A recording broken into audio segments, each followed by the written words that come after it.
हर हर महादेव। जय शिव शंभु। श्री शिवाय नमस्तुभ्यम। कैसे हैं आप लोग? आशा करती हूँ कि भगवान भोलेनाथ और माता पार्वती की कृपा आप सभी को प्राप्त हो और आप सभी स्वस्थ हो, अच्छे हो। इसी के साथ आज हम जानेंगे कि हरितालिका तीज कब है और हरितालिका तीज की कथा क्या है। तो आइए मन में भगवान शंकर का ध्यान करते हुए हम कथा को सुनते हैं। हरितालिका तीज 6 सितंबर दिन शुक्रवार को मनाया जाएगा। इस दिन व्रत रखा जाता है निर्जला और माता पार्वती और भगवान शिव की पार्थिव शिवलिंग बनाकर पूजा की जाती है। कई लोग मंदिर में भी पूजा करते हैं जाकर। सभी की अपनी अलग अलग परंपरा है। हमारे घर में पार्थिव शिवलिंग बनाकर उन्हीं की पूजा की जाती है। तो आइए अब हम सुनते हैं हरितालिका तीज व्रत की कथा। एक समय की बात है, गौरी पर्वतराज हिमालय पर स्थित गंगा के तट पर तुमने अपनी बाल्य अवस्था में 12 वर्ष तक अधोमुखी होकर घोर तपस्या किया था। इतनी अवधि तुमने अन्न न खाकर पेड़ों के पत्ते चबाकर व्यतीत किए थे। माघ की विकराल शीतलता में तुमने निरंतर जल में प्रवेश करके तप किया। वैशाख की जला देने वाली गर्मी में तुमने पंचांगिनी से शरीर को तपाया और सावन के महीने में मूसलधार वर्षा में खुले आसमान के नीचे बिना अन्न जल ग्रहण किए तुमने समय बिताया। तुम्हारे पिता तुम्हारी कष्ट साधना तपस्या को देखकर बहुत दुखी होते थे। उन्हें बड़ा क्लेश होता था। तब एक दिन तुम्हारी तपस्या तथा पिता के कलेश को देखकर नारद जी तुम्हारे घर में पधारे। तुम्हारे पिता ने हृदय से अतिथि सत्कार करके उनके आने का कारण पूछा। तभी नारद जी ने कहा, गिरिराज में भगवान विष्णु के भेजने पर यहाँ उपस्थित हुआ हूँ। आपकी कन्या ने बड़ा कठोर तप किया है। इससे प्रसन्न होकर वह आपकी सुपुत्री से विवाह करना चाहते हैं। इस संदर्भ में आपकी क्या राय है? नारद जी की ऐसी बात सुनकर गिरिराज गदगद हो उठे और उनके तो जैसे सारे कलेश दूर हो गए हो। प्रसन्नचित होकर बोले, हे श्रीमान, यदि स्वयं विष्णु मेरी कन्या का वरण करना चाहते हैं तो भला मुझे क्या आपत्ति हो सकती है? वह तो साक्षात ब्रह्मा है। हे महर्षि, यह तो हर पिता की इच्छा होती है कि उसकी पुत्री सुख संपदा से युक्त पति के घर लक्ष्मी बने। पिता की सार्थकता इसी में है कि पति के घर जाकर उसकी पुत्री पिता के घर से अधिक सुख प्राप्त करे। तुम्हारे पिता की स्वीकृति पाकर नारद जी विष्णु के पास गए और उन्होंने तुम्हारे ब्याह की निश्चय होने का समाचार सुनाया। मगर इस विवाह संबंध की बात जब तुम्हारे कानों में पड़ी तो तुम्हारे दुख का ठिकाना ना रहा, क्योंकि तुम भगवान शिव को चाहती थी। तुम्हारी एक सखी ने तुम्हारी इस मानसिक दशा को समझ लिया और उसने तुमसे उस विक्षिप्तता का कारण जाना। तब तुमने बताया, मैंने सच्चे हृदय से भगवान शिव शंकर का वरण किया है, किंतु मेरे पिता मेरा विवाह विष्णु से निश्चय कर रहे हैं। मैं विचित्र धर्म संकट में हूँ। अब क्या करूँ, कहाँ जाऊँ? प्राण छोड़ देने के अतिरिक्त अब कोई भी उपाय शेष नहीं बचा। तुम्हारी सखी बहुत ही समझदार थी और सूझबूझ वाली थी। उसने कहा, सखी, प्राण त्यागने का इसमें कारण ही क्या है? संकट के मौके पर धैर्य से काम लेना चाहिए। नारी के जीवन में सार्थकता इसी में है कि वह पति रूप में हृदय में जिसे एक बार स्वीकार कर ले उसे ही अपना जीवन यापन बनाना चाहिए। सच्ची आस्था और एक निष्ठा के समक्ष तो ईश्वर को भी समर्पण करना पड़ता है। मैं तुम्हें घनघोर जंगल में ले चलता हूँ, जो साधना स्थल है, जहाँ तुम्हारे पिता भी तुम्हें नहीं खोज पाएंगे। वहाँ तुम साधना में लीन रहना। मुझे विश्वास है कि ईश्वर अवश्य तुम्हारी सहायता करेंगे।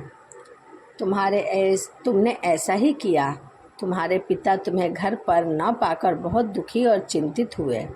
वह सोचने लगे कि न जाने मेरी कन्या कहाँ चली गई है। मैं विष्णु से उसका विवाह करने का प्रण कर चुका हूँ।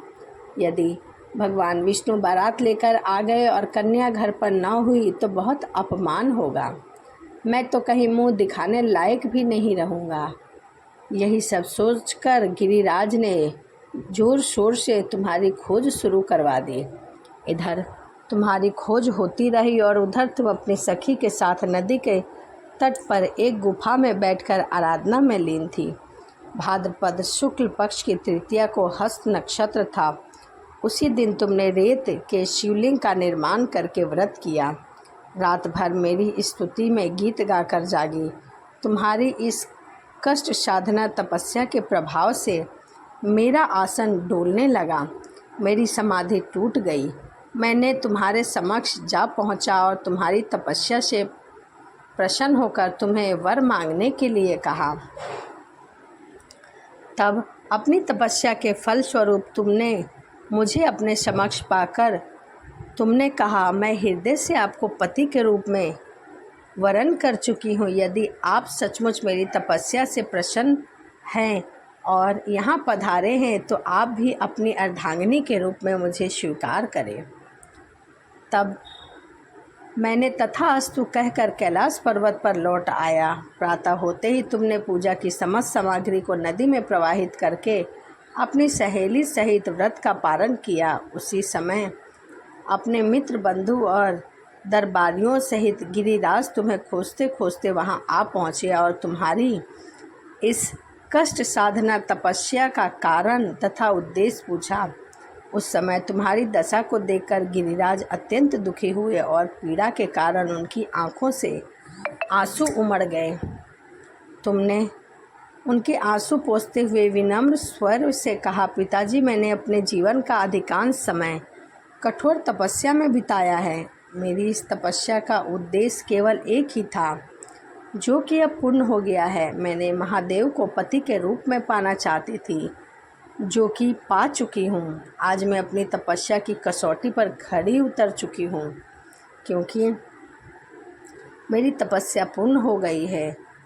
आप विष्णु जी से मेरा विवाह कराना चाहते थे, कराने का निर्णय भी ले चुके थे। इसीलिए मैं अपने आराध्य की खोज में घर छोड़कर चली आई और मैंने इस जंगल में तपस्या की। अब मैं आपके साथ इसी शर्त पे घर चलूँगी कि आप मेरा विवाह विष्णु से ना कराकर भगवान शिव से करवाएंगे, तभी मैं आपके साथ घर चलूँगी, अन्यथा मैं जंगल में ही रहूँगी। गिरिराज सोच रहे थे कि यदि मैंने शिव से इसका विवाह नहीं कराया तो यह घर नहीं जाएगी। इसीलिए गिरिराज मान गए और तुम्हें अपने घर ले गए। कुछ समय के पश्चात शास्त्रों उक्त विधि विधान से उन्होंने हम दोनों का विवाह कराकर विवाह सूत्र में बांध दिया, यानी कि गौरा और भगवान शिव का विवाह करा दिया।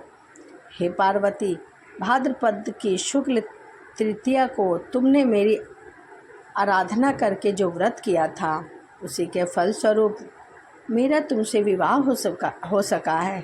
इसका महत्व यह है कि मैं इस व्रत को करने वाली कुंवारियों को मनवांछित फल दूं और विवाहित को सौभाग्य की इच्छा दूं। जो भी इस व्रत को करता है उसकी मनोकामनाएं भगवान शिव और माता पार्वती पूर्ण करती हैं। यह व्रत पूरी एक निष्ठा तथा आस्था से करना चाहिए। यह व्रत निर्जला करना चाहिए और प्रदोष काल में भगवान शिव और माता पार्वती की पूजा करनी चाहिए। तो यह हरितालिका तीज व्रत की कथा है। वीडियो आपको कैसी लगी कमेंट में हर हर महादेव लिख के ज़रूर लिखिएगा। तो चलिए इसी के साथ वीडियो को यहीं समाप्त करते हैं और मिलते हैं अगली वीडियो में। सभी को हर हर महादेव, जय शिव शंभू, श्री शिवाय नमस्तुभ्यम।